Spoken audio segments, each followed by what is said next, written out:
Sessions at Sunrise, a way to begin every morning. Most mornings, I'm up to see the sun. I'm used to thinking and feeling in words. Living in words, my world is living and the world is living me. I wonder what will animate me today or what will go away. I find myself in the realm of a hope dealer. I have no suit to put on, just learning to be me, not fancy, just a lot clearer. Am I doing all I can to preserve great leaders? Am I doing all I can to bring great parents to children and great leaders to organizations? I ask the emerging sunrise to release me from shunning the mystery. The world does not have to be beautiful to work, but it is. So let's meet it where it is, pay close attention to things, and see possibility. Welcome to Sessions at Sunrise. This program, this podcast, is going to be about relationship. I have, through the coaching sessions that I've done for 20 years, come to a very, very important realization. Relationship is the organizing principle of who we are. If you look back at your life and you count up all the individuals that have come, they brought their gifts, they brought their talents, their desires, their highest hopes for you. Every human life is a compelling journey that in your lifeline has multiple human beings that have made you who you are. And these individuals came at the right time. They came at the right place. And it's so easy to walk into the future without remembering our supply lines. Those that quite literally are shoulders that we stand on. I think it's a powerful practice that we daily take inventory of being grateful for those that inspire us, amaze us, astonish us, even challenge us. I heard it said that those that insult us are some of our best teachers. See, the differences that we have between each other are the sources of our maturity. You may be in a marriage where you wonder why you don't share interests sometimes with your partner. You're different people. And probably you run into despair and you say, well, can this work? Because we're so different. But those differences are invitations to learn respect, to treat the other as a legitimate other with acceptance. And I think what we learn is how to soften our edges, how to occupy a sort of bravery, a vulnerability, to be where someone is. And this requires a listening. It requires an awareness of our internal dialogue, our voices of judgment. And I think over time, as we go through experiences, we sort of build a bank account of cynicism, of disconnection, because we get spooked by getting too close and we fear the worst, that someone might take advantage of us. They may not be a worthy caregiver. I think about babies when they're holding the bottle. Do they allow someone else to hold it, or do they hold it themselves? I think early on we determine whether the universe is a friendly place or whether it's hostile. And that worldview shapes, to a great degree, the identity that we take in the world. We shape ourselves out of the way we see the world and then reflex our identity to it. And so most often we have a defensive routine against the way we believe the world is. Or you've been in moments when you assume a person's intent. And maybe you thought it was not safe, it was not good. And when you didn't feel safe, you either got violent, verbally violent or physical, or you got silent. Lack of safety is violence or silence. And so we come into the world and we have a chat with the way we think the world is and what we see coming toward us. And our windows on the world shape how we move, how we are seen, how we appear. And I think one of the greatest things we can do for others is to help them appear and to create the space out of which a natural safety emerges so that they can appear. I think this is the essence of respect. As leaders, we can help others that can be resourceful when we don't solve problems for them, but we help them think about problems and understand them. I think one of the best places to start this process is focusing on where others are, not where you want them to be, but to be where they are and to see how they see and to feel how they feel.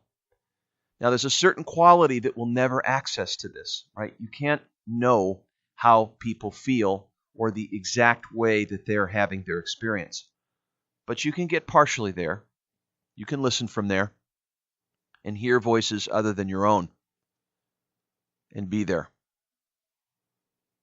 And so that process might involve an important appreciation for human beings that may have left lessons like tattoos on your basic goodness. Who in your life has tattooed your basic goodness? Who showed you something in you that because of their seeing helped you appear, because of their respect helped you come into the world with more self-trust, confidence. You couldn't do it by yourself. You couldn't appoint yourself without the interdependence between you and other.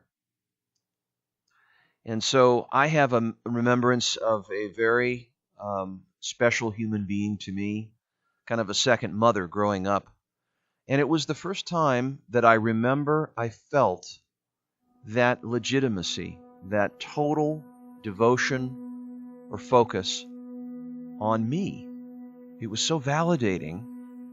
And it was a moment when I was a teen, I had come home from going out with a couple of buddies. We were out at a nightclub. And I came home, and this individual was a nanny that was working at our home. And she was with a girlfriend. They're from Yugoslavia.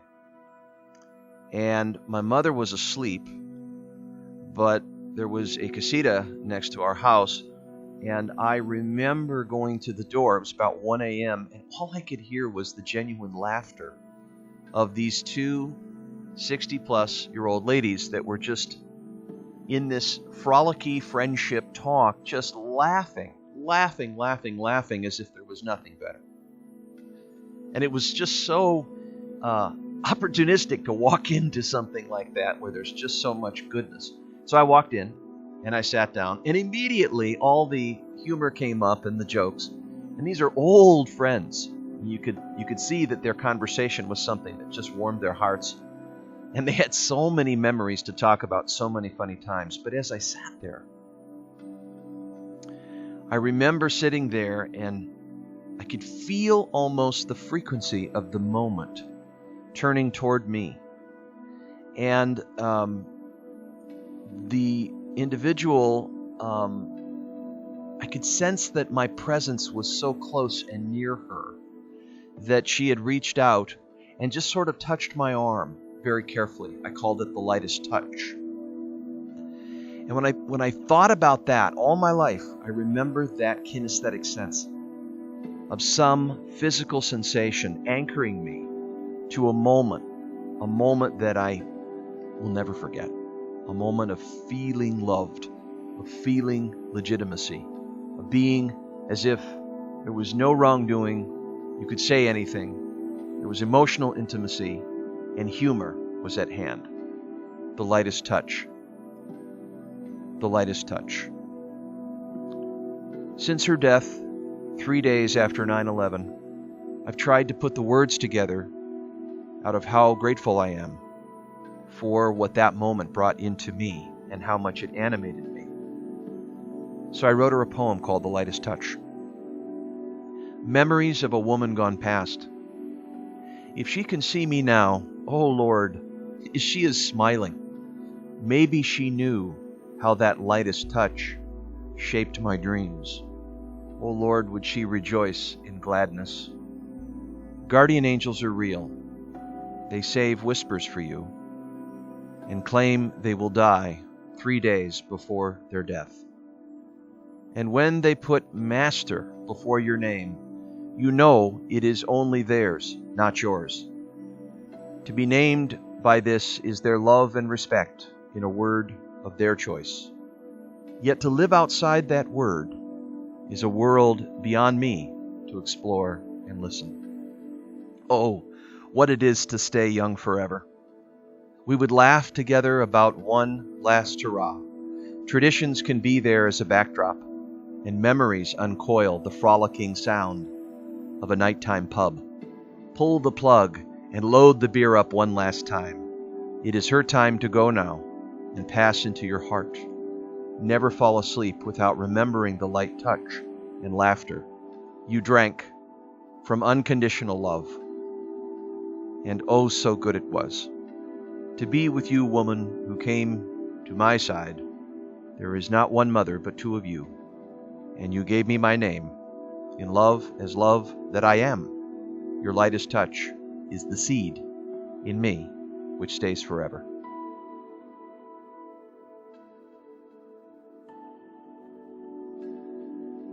Just before she died, and I came to her bedside,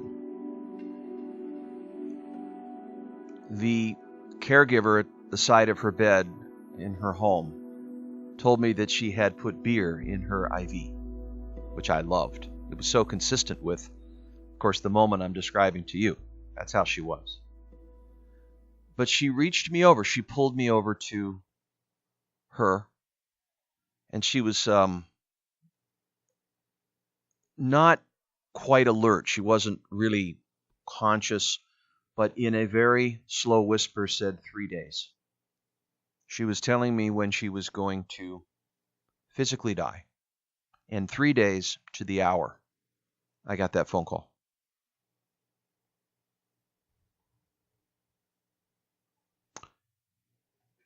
The remembrance of another human being is the way they live forever in our hearts.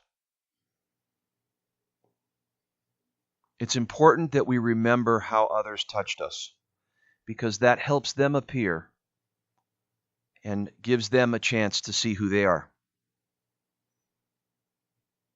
Don't wait to express how much you love others. It's vital to them to hear when they do great things they may not know. That might save lives. And to help them expand the understanding of what's great with them and what they magically have in them and may not know it. We depend on each other for this reflection. And if we know we have this innate sense of responsibility as part of the generosity and the altruism to help others understand how they change us, then we really can listen. And by helping them be heard, they can be where they are with legitimacy and respect. I see parents doing this for their children. And I see adults doing this for their aging parents.